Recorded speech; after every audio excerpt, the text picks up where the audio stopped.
everybody, and welcome on challenge number 1. We're here for the Illustrator Creative Challenge, and I'm your host, Claudia, an Italian designer based in Manchester, UK. I'm gonna be here with you for the next 2 weeks, but let me say hi to the wonderful folks here in chat. I can see Paloma, Geothermia, Sandrine, Biola, Christelle, Mercurial, Wade is here in the house helping us with all these amazing, useful links. Colby, Ariet, Sandrine, Lena, I'm just gonna scroll up, Nadia, Simon, Stephanie, Terry, Tanya, Anissa, Robert. I want to say hi to everybody. Becca, thank you so much for being here in the chat. I'm just going to go up and see. We got Omar and Shariar. Anthony, thank you so much for joining us. So let me jump into my landing page real quick so I can give a little bit of context of what we're going to be doing today. So as you see, we are here in the landing page of the Creative Challenge in Adobe Illustrator. This is the perfect place where you can sharpen your skills and learn new techniques in Adobe Illustrator. Of course, this landing page is super important, so make sure to head on behance.net/challenge/illustrator in order to get all the basic information on this challenge. But most importantly, click on the big blue button in order to receive notification every day displaying and unveiling the challenges. Already gave you a little bit of heads up yesterday during the intro challenge, intro mini challenge, in which I told you already that we're going to be talking about breakfast all weeks, 2 weeks of breakfast, creating some menus, some packaging, some very fun stuff. But today we're going to be starting by doing some logo design. We're going to be using shapes, type, fonts. So let's jump in Illustrator. Also, don't forget that another important part of the challenges is all about sharing, getting reviews, but we're gonna dive into that towards the end of the stream. And let me know in the chat if that's the first time here at the Creative Challenge or if you've done a challenge before.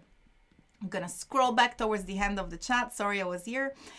Jennifer says, lost my earring. Thank you. I've just done a little Instagram story about it because I had many people asking. They're handmade by my designer friend, Nick Chafe. He's also been here on Adobe Live, but if you head on my Instagram, which is I am Claudia, you'll be able to get his link as well. And by the way, sorry, I'm going to jump back real quick into the landing page. The very important thing here is that you can download the starter file by clicking on Get Started, and you can come back and watch this video again if you want to follow along and take your time while doing the challenge. So once you click on Get Started, you will land, oops, looks like I need to refresh my link. Here it is. So this is the starter file that I prepare for you. If you click on copy to your work, it will be added to your document directly in Illustrator. Shariar saying that it's the first time. Fantastic. Jawad as well. Fantastic. I say fantastic all the time. We're gonna have fun. I always have fun here with you. So once you download or copy your work into your document, you can jump back into Illustrator. Now, already have the file opened. If you have you've downloaded your file and added to your work, all you have to do is to click on Cloud Documents, and it will display here in the list of documents. I've downloaded and double click, and that's the way that it looks like. Fantastic. Any question you have in the chat, I'm here keeping my eyes peeled. And by the way, if you're watching from YouTube, head on behance.net/live so I can read your comments and read your questions. Ruth, question, do we need to have the new Adobe Illustrator installed to be part of this challenge? No, you don't need to have the new Adobe Illustrator installed, although I recommend it. There is only one feature that I'm going to talk about that just makes your workflow faster, but anything that I'm doing, you can do with any version of Illustrator pretty much. Tessa is saying the link isn't working to download files. I've just used it, so try to refresh the page and click on download again. So I'm gonna go back and have a look here at the font. I'm sure also that wonderful Wade can help you in the chat regarding the link. Can go ahead and double check what's happening there.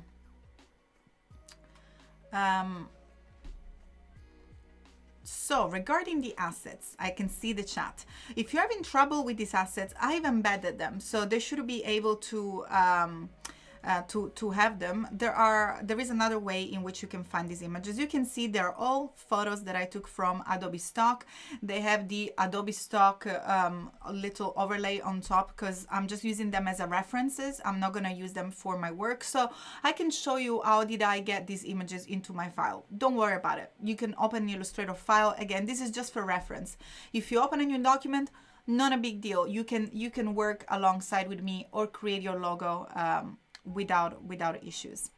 Fantastic. Let me show you how you can get your image references. So if you head to your libraries panel, and by the way, if you cannot find the libraries panel in your workspace, all you have to do is to click on the window menu and make sure that you select libraries. As you can see, I got a little tick here that tells me that the panel is already in my workspace, and then click on the little plus icon where it says create new libraries right here in order to create a new library. I'm going to call this one Diner because that's the brand that we're going to be creating, is a night diner, and then click on create in order to create a new library. Then from here, I'm going to click on this down pointing arrow and select Adobe Stock. Adobe Stock is a services from the wonderful Adobe that allows you to browse professional photos. In this case, I'm just going to use them as a reference. So what I'm going to do is to just search use some keywords like diner, for example, and then make sure that you head under this little filter icon and to select photos, because we're just looking for photos.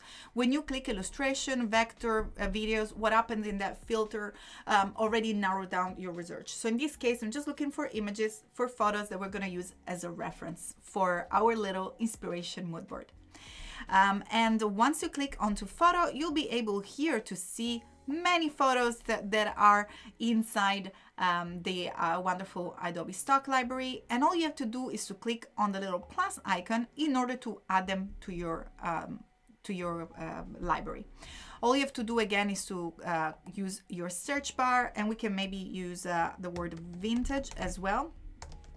And here it is, just like so. You can browse images. This is exactly the same that I found there. So I use the word vintage and then diner, and click on the little plus icon in order to add them into your library. Then to bring it into your document, simply click and drag and click once, and here it is. So if you don't see the same images that I found there, feel free to find your own inspiration. I just placed them again just to have a little inspiration and get us in the mood of our logo design. Fantastic. I'm going to delete this one as it's already there. So again, if you have any issue with the files, that's how you can browse them without leaving Illustrator. And that's the beauty of using the libraries here, that we're just, we can keep working. We don't even need to leave Illustrator in order to go to the website. Fantastic. So something else that I've done here is just to give a little bit more of an understanding of the brand that we're going to be creating, is to put some core adjective that will allow us to pick the right font and design the right logo. And also maybe you want to select your own mood as well before you select the photo. And that's why I was looking for vintage photo, and I was looking for bold, colorful, friendly, and traditional look. So that's the logo we're going to be creating. We got some direction here. I can see Julia Masascani in the chat. Hi, Julia. I was following your getting started this morning. Super, super fun. And Julia, Ruth is asking, are you going to be part of this challenge? Yes, Julia, why don't you take part? Fantastic. I can see no more questions. Just everyone says, how are you? Bruno Silva in the chat. Nice to see you.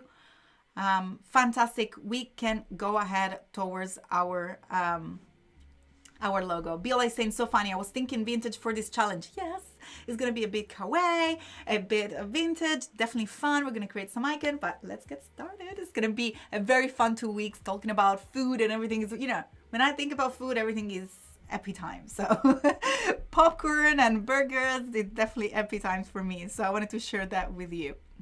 Right, so I'm going to go ahead and start by selecting my type tool and click and drag in order to create an area type.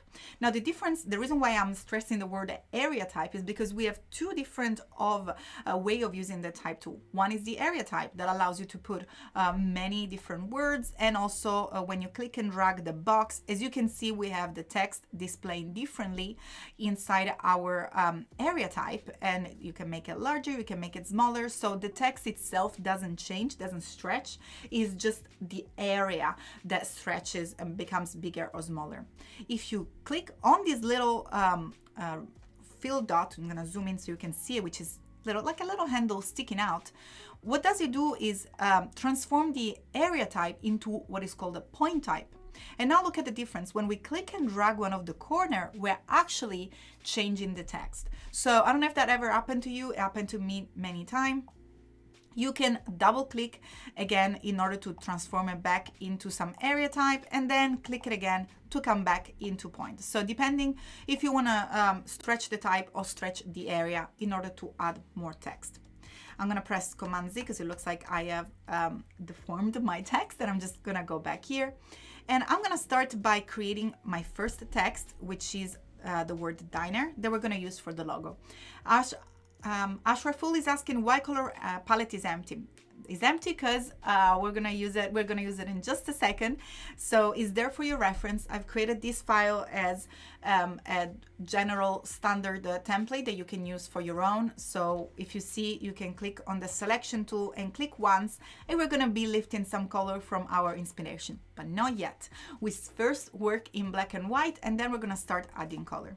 So I've wrote the word diner, and I can see that I'm in an area type when this little circle is filled. And when you double click and it becomes white, that means that we are in a font type. So that's very useful in order to understand what a sort of type box you're working with. Then with the type selected, I'm gonna hold Option on a Mac, Alt on Windows, and drag to create a copy. And I'm gonna do that again. Then with that, I'm gonna double click inside the area type in order to go ahead under my properties and select the character options and start to browse some text. You can browse and filter text directly here in Illustrator. For example, if you click on this little filter fonts by classification, which is again the little filter icon, we can select script. So when we select script, look what happened here. The character panel already narrowed down all the script fonts that are inside our wonderful type kit. And you can choose whichever one you want. I found one before which I think I already added. It was called Kesha.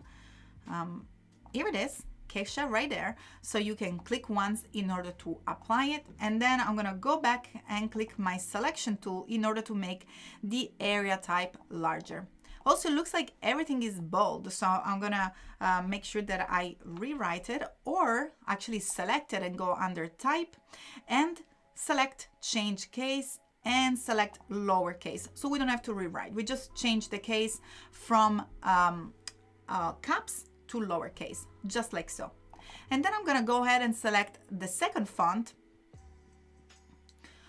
What are some great classic font to stretch? Oh, there are so many wonderful fonts. One that I was thinking for in terms of vintage is also the American Typewriter. And what I do usually, I squeeze it a bit. I'm gonna use it in a second. I think that's a great question. Another way of browsing fonts is also, besides using the character panel, to head on fonts.adobe.com.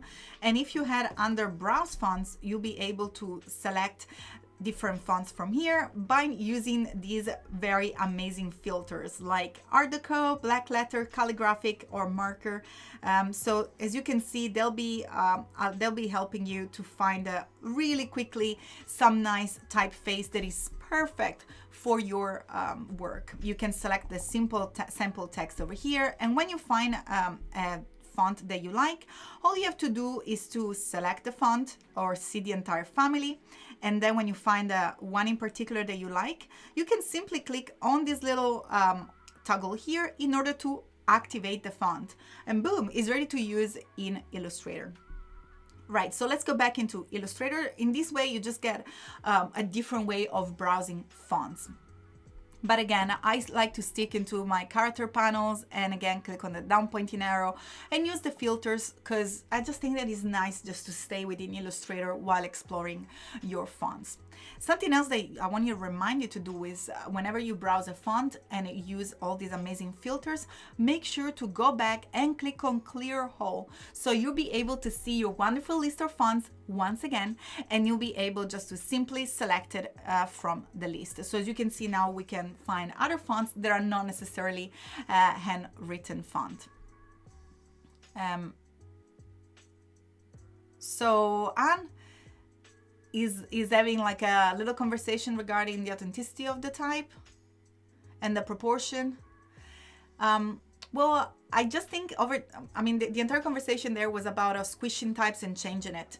I think that that's the beauty of creativity, the beauty of leaving your own mark. Feel free to squish it and squeeze it. I actually like the idea of leaving my personal mark. So of course, within reasoning, to me, as long as it is legible and readable, you know, why not? We can definitely have fun in doing it. All right, so I'm gonna select these two fonts because I don't want to spend too much time and in just with the fonts, because I got more things to show you in just a second in order to finalize your logo. I'm gonna go ahead and click on the type tool again and click and drag to create another area type.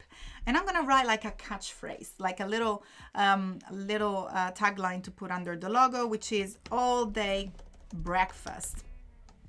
Here it is. And again, click on the selection tool and click and drag in order to make your your area type larger so it fits the entire text. Remember, if you have any issues because maybe you have a point type, so go ahead and click on the little handle to expand it into an area type. And as promised, I'm going to look for the American typewriter so we can edit it a little. And then I'm gonna go back and click on my selection tool, Alt Option on a Mac and Alt on Windows in order to copy it. And we can use, for example, another font called Dean. Right on. So once you have already selected a certain style of typography, I'm gonna start with the first one. I click and drag by Alt in Option to create a copy over here, and then use the shortcut Shift Command O in order to transform it into outline. The text is not live anymore, so we can start to treat it like a shape. Alt Shift and drag one of its corner in order to make it larger. Then I'm gonna go ahead, oops, it looks like I didn't copy it. So if that happens to you as well, all you have to do is to press Command Z to undo, oops, here it is, until it goes back, and then make sure that you really hold that option when you drag it out so you can make a copy. Again, the shortcut to outline is Shift Command O, just like so. And then Alt Shift and drag in order to constrain its proportions while you enlarge it. Then I'm gonna do the same with the top font, American typewriter. And again, I'm gonna use Shift Command O in order to outline it. And I'm gonna make it a little bigger. Now, when I was talking about squishing it, I'm just gonna literally bring it a little bit more down, see? Because it looks quite long, so I just wanna make sure that it just goes like in a little bit more, you know, just a little bit more of a square space, if you know what I mean, rather than being too tall, rather than with each letter. So here it is. I haven't done too much of a damage, I think. Now, because we really want to take inspiration from these vintage shapes, I'm going to go ahead and select one ellipse tool and simply click and drag in order to create an ellipse. If you want to create a perfect circle, make sure to hold Shift. Otherwise, just simply click and drag. And I'm quite happy with this sort of shape right here. Now, to make sure that the black goes onto the outline and not in the fill, let's use a magic shortcut. I'm going to use the shortcut Shift X to switch the fill and the stroke. So in this case, we have a black stroke and the fill goes transparent. Otherwise, you can do so by heading to the fill and stroke icons and use this double arrow to swap between the fill and the stroke. Again, the shortcut is Shift X if you want to do that just in a few seconds. Then I'm going to make the stroke a little bigger, just like so. And if you want to create that effect that is right here, like with almost like a double ellipse, all you have to do is to press Command C to copy it and Command F to paste it in front, and then just simply like move it around and to the back, just like so. And let's go back to our first one and give it a white fill. So I just kind of hide what is on the back. Oops.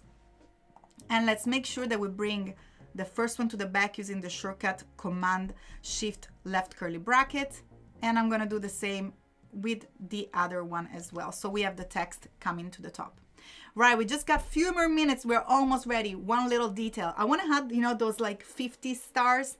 So a very quick tip to create some funky shapes like that is to go ahead and use our circle tool, ellipse tool, from our toolbar here, and click and drag to select a circle and hold Shift to create a perfect circle, just like so.